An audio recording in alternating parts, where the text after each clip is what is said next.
Now to a candid Q&A with Professor Sanghamitra. She's the director of Indian Statistical Institute. Not just a great administrator, she's in fact an alumnus of ISI, having done her PhD from there. She later returned to join as a faculty and is currently a doctoral supervisor in the Machine Intelligence Unit. Taking us through the conversation with her will be Srujana Merugu, also an accomplished independent researcher and consultant with over 20 years of experience with machine learning groups at various startups and large companies. Srujana? Hi everyone, it's really nice to see you all today, and a big thanks to Radhika and her team for putting up this awesome event. So I'm really honored to introduce Professor Sanghamitra. Radhika just gave a little bit of intro. I wanted to add a little bit more because she's an amazing role model for all of us. Welcome, Professor. It's nice to have you at this session. And I just wanted to add a little more details to what Radhika just shared. Professor Sanghamitra is a very distinguished computer scientist, and she specializes in computational biology. And since August 2015, she's been the director of ISI, which means that she oversees the functioning of all the 5 ISIs, besides several other statistical quality control and operational research units. And she is also one of the only 2 recipients of the prestigious Shanti Swarup Bhatnagar Prize. She's also an Infosys laureate, and her research interests are primarily in the areas of evolutionary computation, pattern recognition, machine learning, and bioinformatics. Currently, Professor Sanghamitra also serves on the Prime Minister's Science, Technology, and Innovation Advisory Council. So welcome again, Professor. We are all so excited to hear from you. I spoke a little bit the other day and I wanted to really chat more. Thank you very much. Thank you very much. Am I audible? And you can see me? Am I audible? Yes, ma'am. To me, audible yes. and can. Yeah. Okay. So to start out, Professor, since most of the audience is young career women, we really would like to hear a little bit about your childhood upbringing and the formative years that led you to pursue a career in science. So could you share something about how you got it? Certainly. So about the childhood upbringing, which led me to science, it's only because there were 2 subjects I was really good at. One was mathematics and the other was physics. And besides the languages, of course, I like languages, English, and I studied Hindi in my school days because I was actually, although I'm from Kolkata, but because my father had a transferable job, so I was moving around the country with him, with our family. We were moving with him. So, so physics and mathematics were the only 2 subjects I could do, and chemistry or even biology, or for that matter, history, geography, I was terrified of those subjects. I thought that they required a lot of memorizing, and I was very bad at memorizing. Physics, mathematics, it was more logical. I didn't have to memorize that much. It one step followed from the other.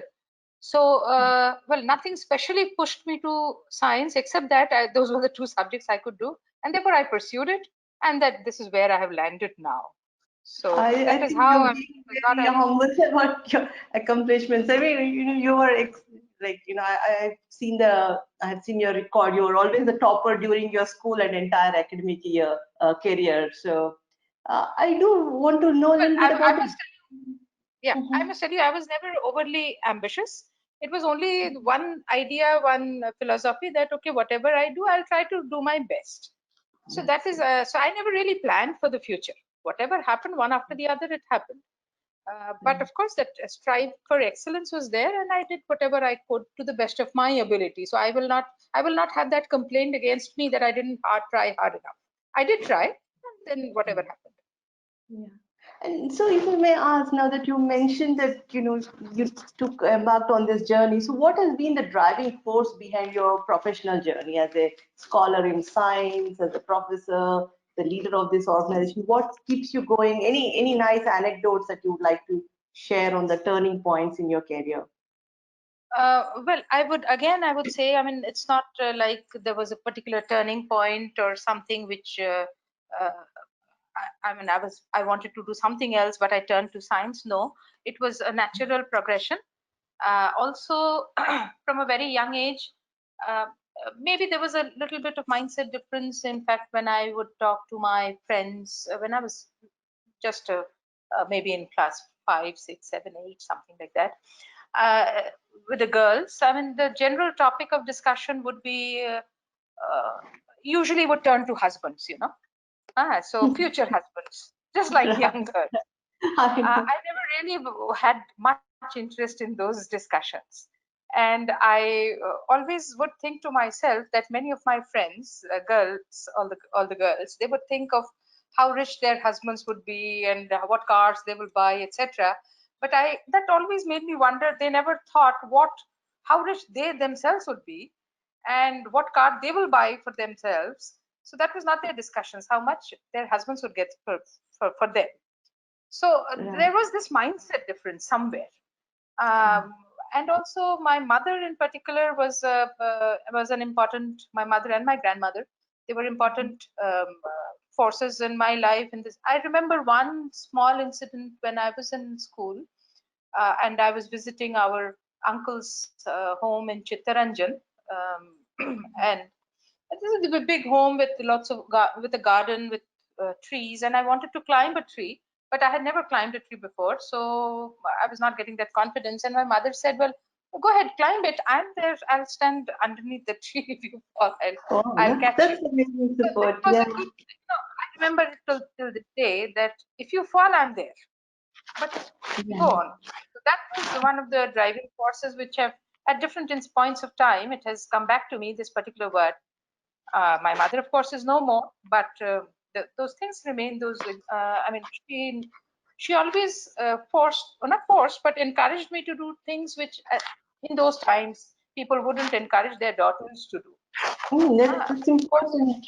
Yeah, so it's almost like she gave you wings to fly because she would be there to catch you in case there's a. I think small incidents creates that mindset. So that was important, and I never really lacked confidence in the sense that one part was I was never bothered what people thought about me. So it was important to be clear in my own conscience, and always in my school, it was not that I've always topped. That is not true. I mean, that's not correct. I did not top in my school, but I was always within the first 5 or so. So yeah, so gradually this leadership role that I have come to, that also happened. It's not that again I planned for it. It happened, and once I took over as the director of the institute, in fact, my academics took a little bit of a backseat because it was not possible to do administration as well as academics with the equal force. Even a woman has 24 hours a day, no more than that. Yeah. So yeah, but then when I took over academics, I tried administration. I did try to focus quite a bit on that and tried my best. That is what I have always been trying to I do. mean, I think, looking at your publication record and all that you've accomplished, it's really amazing to see what can actually be done if someone puts their mind to it. Right? And I wanted to add here that even though Professor Sanghamitra is director of this huge organization, she's also the author of many influential publications in high impact research areas. So, in fact, Professor has a high H index of 53 and huge number of citations. So maybe could we just go back a little bit to your research career and how you as a computer science scholar ended up working on problems in a very different domain, which is computational biology and bioinformatics. So how did that transition come about? That's right. As I told you, I mean, during my school days, I was terrified of biology. But it so happened that when I was doing research in something called genetic algorithms and pattern recognition. I was designing classifiers and clustering methods in particular using genetic algorithms and multi-objective optimization. So these are techniques for optimization, search and optimization. And then one student came and joined me. He was a biology student who wanted to do some computational stuff in biology.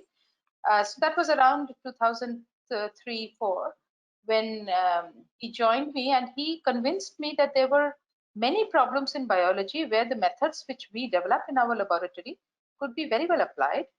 And in particular, he got me interested in a small molecule called microRNA, which at that time, not many people were really working on that. It was about more than 15, 18, 20 years back, that this microRNA, people were just understanding the importance of this small molecule. In fact, the small molecule later on has been established to play a major role in many diseases, including a lot of almost all types of cancer. So that is when we got interested. I also got interested because there were classification as well as clustering problems in biology, and the methods that we had developed, it so happened that they were quite nicely applicable in those areas.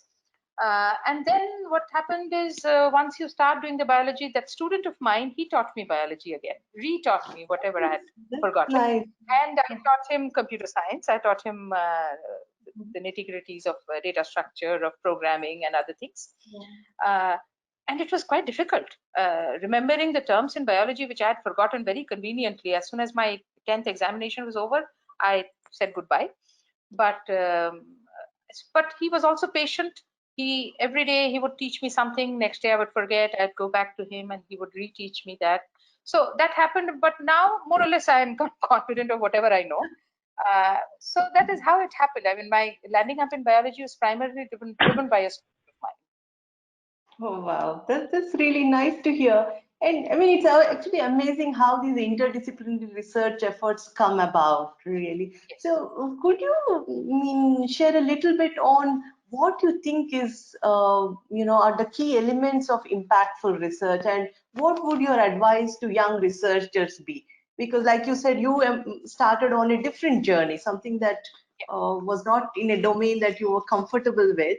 So what would you advise us to be open to, or how do we figure out a good problem from not so good problem?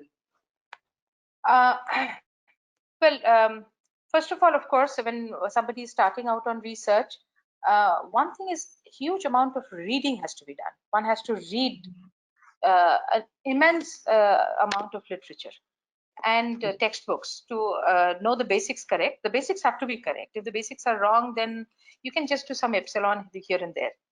But a lot of reading is required in the initial stages, and it is, if you, after you've developed a certain level of expertise, then read the best journals in that area, meaning the latest work that is coming out in the best journals or the best conferences. In computer science, there are quite a few very good conferences and which publish the latest work.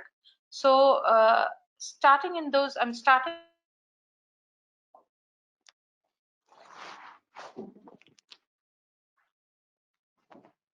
with those papers, and then going further with that, a good problem and a bad, which is certain problems where too many people have already worked. So it would be better to avoid or unless you're very sure of what you want to do, because if there's too much of traffic in a particular area, then it's too much of competition. You really cannot do much. So for a new researcher, it's good to be in the cutting edge, an area where currently a lot of work is doing. But because right now, if somebody starts with very conventional, let's say image processing or something which has been done thousands of times, so it is very difficult to contribute anything new there.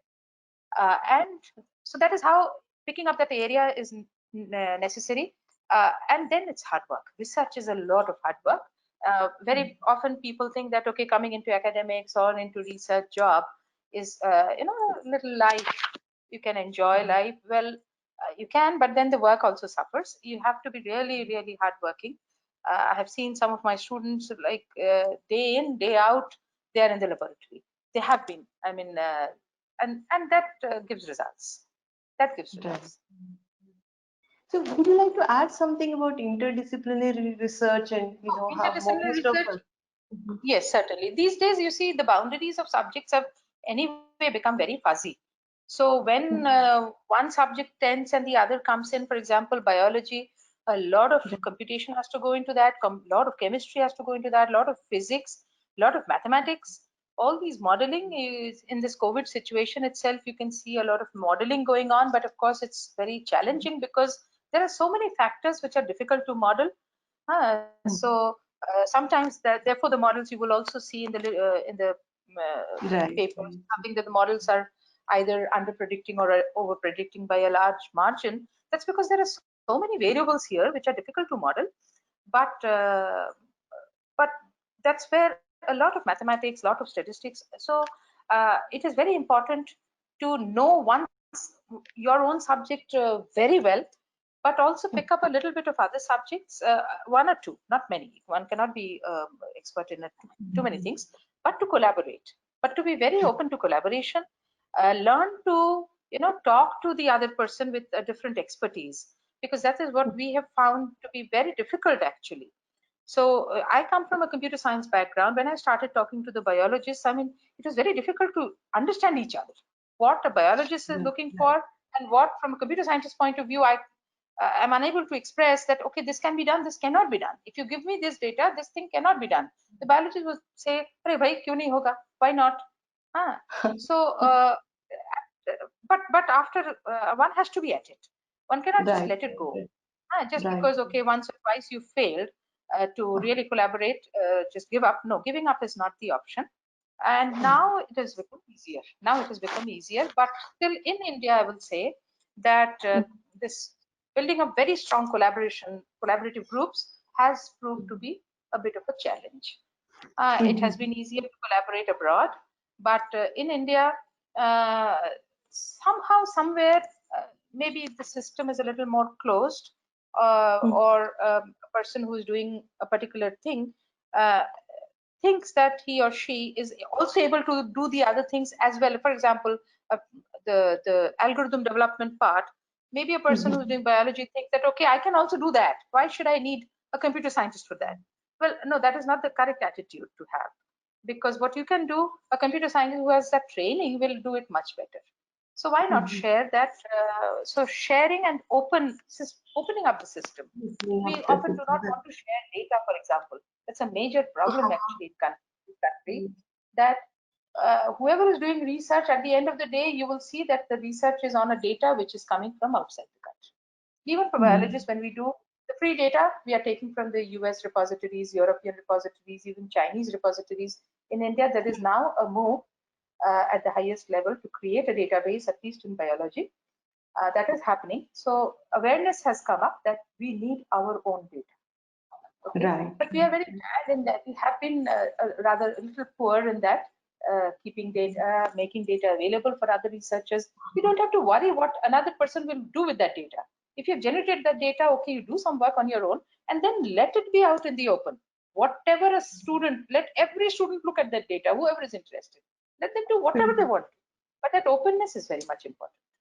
No, and I completely agree. I mean, there's nothing like data standardization and having enabling access of to data for researchers, right? Because that can actually open up a lot of efforts. So I just want to ask you also on because now you are also in a very a good role to influence some of these collaborative efforts as a director of ISI, and I can imagine it being a completely different ball game from being a researcher as well, right? So could you share a little bit about how your work has changed, how you yourself have transitioned from being primarily a researcher to being both a researcher and a leader who's like driving these collaborative efforts, and some of these prerequisites, like you called out the open data moment, right? Like how do you enable these things for the country and in your organization? Yes, And yes. maybe if you could also give a pointers to women on what we would have to cultivate within ourselves to transition into these roles, that would be great. Right. So after transitioning to this role of the director of the institute, I mean, what has happened is I have a little more say in making the policies. Also at the national level, I'm a member of several very high level committees. So that way, at least some of my thoughts I can express to people who matter, who may be able to bring about a change.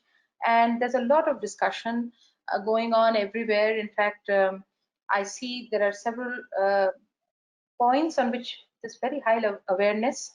One is everybody understands now the importance of having women everywhere.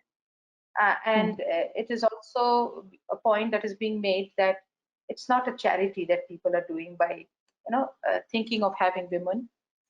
It makes economic sense to have women in different places because of the difference in the way of thinking and the difference in the approach, and no lack of quality. So from all directions, it's so that is one thing. The other thing is about this having data about our education system. There is an awareness that it's not really in a proper shape. We have to do something about it. And there, being in these leadership roles, I am able to express some of my feelings. I'm also in the group which is deliberating on the science, technology, and innovation policy of the country. Okay, I mean, it's a big group, but we do, at least we can express the feelings, and there are people to listen to that. In the institute also, this industry collaboration, etc., which we have not been looking at too much, those things have increased now. So being at this level, at this role, in these roles, one can say certain things which may make a difference. Is more likely to make a difference. The downside is, of course, in terms of research, my own personal research has suffered. The greatest sufferers probably are my students, my PhD students, who hardly get enough time from me these days. But that also has a although it's like a downside, it may appear to be a downside, but it also has its upside in the sense that my students are now becoming more and more independent, which is what is important. So okay, how you look at it, a glass half full or a glass half empty, how you look at it, that is what matters. But yes, research, if being an administrator, research has suffered. My own personal research, I am not able to devote as much time as I would have really liked to. But then at different stages of life, you do have to play different roles. Right. And we need leaders, we need role models like you in these roles for us also to look up to and, they learn from. So I think it's also very important otherwise. Yes, these days, but I will say that these days there are enough role models. If you care to look, there are enough role models. I mean, if I look at how even the person the lady who works in my home, how she earns and how she's not struggles, but I mean, it's not about struggling, but about, that, okay, working is a natural thing. So that has come into many women, which was not there even, let's say, when I was in school 30 years back, maybe a little more. I was in school 35, 40 years back. So at that time, from then, now there's a mindset difference. In fact, that you see, when a son is brought up, it is but natural an expectation that the son will work. So what else? I mean, you see, that is the thing. Working is like breathing. So that attitude has come into many, many girls nowadays. So that a girl will work is but natural. What else will she do without working? So that's a mindset difference, a societal difference, which is, of course, still we have a lot of way to go. There's a lot to be desired yet, but a remarkable change. Everywhere you will find role models. Even at your home, if you care to look, you will find role models there.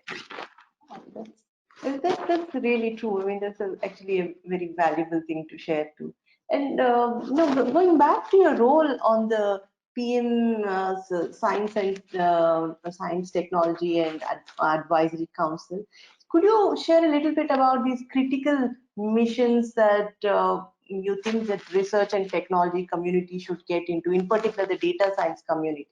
And if you also alluded to this disconnect between industry and research and government efforts. So is there some way to address it? And are there any ongoing efforts? Because primarily most of us are actually in industry research with possibly aspirations to contribute to society.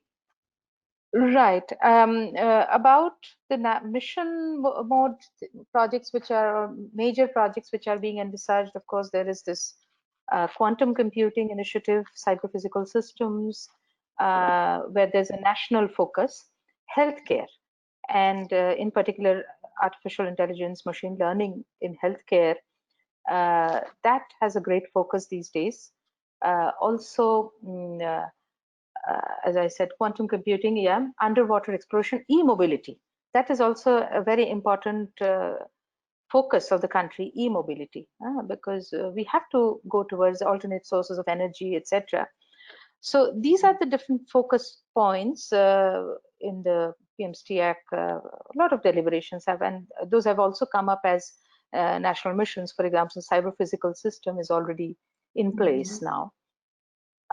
So these are the areas where one could get into. And about the disconnect, yes, there is a large amount of disconnect between the academia, industry, and also government.